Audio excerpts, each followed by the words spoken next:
பாப்பா என்ன வேணும்? இந்தாங்க ஒரு மிட்டாய் கொடுங்க. என்னப்பா இது புதுசா இருக்கு? இதெல்லாம் சொல்லுமா? செல்லுமா, இதுதான் 10 ரூபா. முன்ன பின்ன பார்த்துருந்ததானே தெரியும். சரி என்ன வேணும்? இது எவ்வளோ? இது வேணும். இது எவ்வளோ? இது வந்து 1.5 ரூபா. இது வந்து 50 பைசா. இது 1/4 ரூபா. இது 1 ரூபா. உனக்கு எது வேணும்? என்ன எல்லா காசும் புதுசாக இருக்குது. 1 ரூபா தான் நம்மளுக்கு தெரியும். அதில் 10 கொடுங்க. 10 கொடுக்கவா?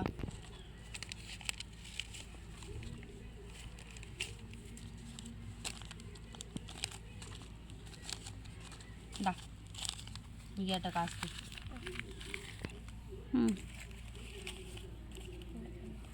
என்னக்கா கம்மியாக இருக்கு? கம்மியாக இருக்கா? நான் கரெக்டாக தானே கொடுத்தேன்.